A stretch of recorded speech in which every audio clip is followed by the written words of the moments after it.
Assalamu alaikum wa rahmatullahi wa barakatuh. Let me ask you a question. What is the most selfless, pure form of love? The kind of love that transcends worldly desires, rising above fleeting emotions and leading straight to Allah's pleasure? In Islam, this extraordinary love is called Hubbu Lillah, love for the sake of Allah. It's not just a concept but a lifestyle. A love that isn't tied to material benefits or personal gain, but to faith, piety, and the shared goal of earning Allah's mercy. It's the kind of love that Prophet Muhammad, peace be upon him, described as one of the strongest bonds of faith. In a hadith narrated by Ahmed, he said, "The strongest bond of faith is to love for the sake of Allah and to hate for the sake of Allah." This love is so profound that it binds hearts in ways worldly relationships never can. Allah himself speaks of this pure love in the Quran. In Surah Al-Ma'idah, he says, "He will bring a people he will love and who will love him."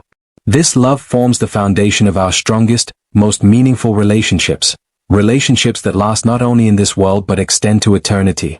So, what does it really mean to love someone for the sake of Allah? How does this love shape our lives and bring us closer to Him? Let's explore this beautiful concept together. So, what does it truly mean to love someone for Allah's sake? It might sound abstract, but in reality, it's one of the most genuine and selfless forms of connection. To love for Allah's sake means that your love for someone is not tied to their wealth, status, or what they can offer you. Instead, it's about appreciating their good character, their piety, and their devotion to Allah. Think about it. This love isn't about worldly benefits, it's timeless. It transcends space and even material interests.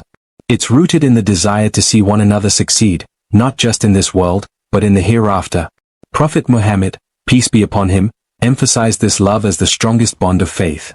In a hadith narrated by Ahmed, he said, "The strongest bond of faith is to love for the sake of Allah and to hate for the sake of Allah." This kind of love isn't fleeting. It's anchored in something eternal, our shared submission to Allah. One of the most beautiful things about this love is that it benefits both hearts. It purifies intentions and fosters genuine care. It's about doing good for each other, even when no one else is watching, because your ultimate goal is to earn Allah's pleasure. Now, imagine the impact of this love in our communities, families, friendships, even strangers coming together for a shared purpose. It's a love that heals, uplifts, and inspires. A love that is truly selfless. When we talk about love for the sake of Allah, some of the most beautiful examples come directly from the life of Prophet Muhammad, peace be upon him, and his companions. Let's take a moment to reflect on these stories. Take the bond between the Prophet Muhammad, peace be upon him, and his closest companion, Abu Bakr, may Allah be pleased with him. When the Prophet migrated to Medina, Abu Bakr didn't hesitate to accompany him. He even risked his own life, standing as a shield to protect the Prophet in the cave of Thor. Abu Bakr's love wasn't about personal gain. It was love driven by his unwavering faith and devotion to Allah and His Messenger. Then, there's the extraordinary bond between the Ansar and the Muhajirun. When the Muhajirun left everything behind in Mecca, the Ansar of Medina welcomed them with open arms. They didn't just provide shelter, they shared their homes, their wealth, and their livelihoods. One Ansari even offered half his wealth to a Muhajir brother. This wasn't mere hospitality, it was love for the sake of Allah. These acts of selflessness laid the foundation for a unified, harmonious Muslim community in Medina. This kind of love and sacrifice wasn't just an emotional connection, it was deeply rooted in their belief. Allah describes this unity in the Quran, saying, "And Allah brought their hearts together. If you had spent all that is in the earth, you could not have brought their hearts together, but Allah brought them together." Surah Al-Anfal verse 63. These examples from the Seerah teach us that love for Allah's sake isn't just theoretical, it's active.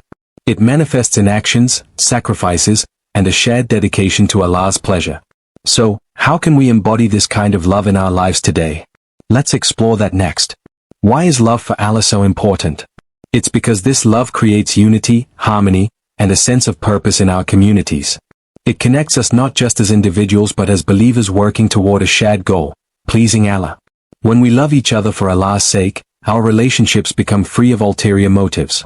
It's no longer about what we can get from someone but what we can give, how we can support and uplift one another. Imagine the strength of a community built on such pure, selfless love. The Prophet Muhammad, peace be upon him, promised immense rewards for this love. He said, as recorded in Sahih Bukhari, 7 types of people will be under Allah's shade on the Day of Judgment, and 2 who love each other for the sake of Allah, meeting and parting upon that love. Think about that for a moment. On a day when there will be no shade but Allah's, this love will elevate us to a place of safety and honor. Isn't that worth striving for? Beyond the hereafter, love for Allah purifies our intentions. It removes selfishness and replaces it with sincerity.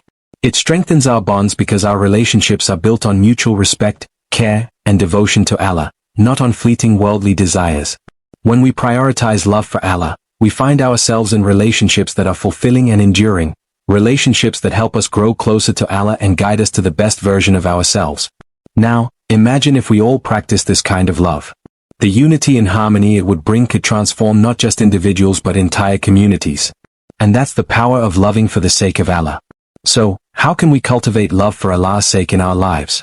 Let's explore some practical steps that can help us strengthen this beautiful bond. First, pray for your loved ones.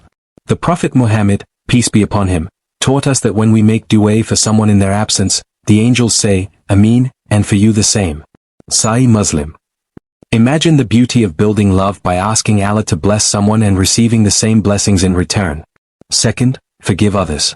Holding grudges only weighs us down. Allah encourages us in the Quran. And let them pardon and overlook. Would you not like that Allah should forgive you? Surah An-Nahl verse 22. Forgiveness isn't just about letting go, it's about growing together in the light of Allah's mercy. Third, encourage good deeds. Help each other grow in faith. Whether it's reminding someone to pray, attending a study circle together, or giving charity side by side, these actions strengthen the bonds of love for Allah's sake. Another key step is making your intentions purely for Allah. Before engaging in any relationship, ask yourself, am I doing this for Allah's pleasure? Intentions shape our actions and give them meaning beyond the material world. And finally, never underestimate the power of dua. Ask Allah to place love in your heart for others and to purify your relationships. The Prophet, peace be upon him, taught us to say, O Allah, I ask you for your love, the love of those who love you, and the love of deeds that bring me closer to your love. Tirmidhi. When we take these steps sincerely, Allah blesses our efforts. The love we build this way is pure, enduring, and leads us closer to Him. Remember, cultivating love for Allah's sake is a journey that transforms not only our relationships but also our hearts. Let's make it a priority in our lives. As we've seen, loving for Allah's sake is more than just a concept. It's a spiritual practice that transforms our hearts, relationships, and communities. It's a love that goes beyond the temporary, connecting us to something eternal, the pleasure of Allah. Take a moment to reflect on your relationships. Are they rooted in sincerity and devotion to Allah? If not, it's never too late to renew your intentions and let love for Allah's sake be the foundation. Allah reminds us in the Quran. Indeed, the believers are brothers. So, make settlement between your brothers and fear Allah that you may receive mercy. Surah Al-Hujurat verse 10. This verse highlights the strength and responsibility that comes with our bond as believers, an unbreakable connection rooted in faith and love. Love for Allah's sake isn't just about what we receive, it's about what we give, kindness, forgiveness, encouragement, and above all, prayers for each other. Here's a challenge for you. Reflect on someone in your life, a friend, family member, or even someone you've lost touch with. Reconnect with them today for Allah's sake. Share this message of love with them and make your bond one that pleases Allah. Let's spread this love, one heart at a time. May Allah fill our lives with relationships that draw us closer to Him and bless us with the eternal rewards of love for His sake. Ameen. Assalamu alaikum wa rahmatullahi wa barakatuh.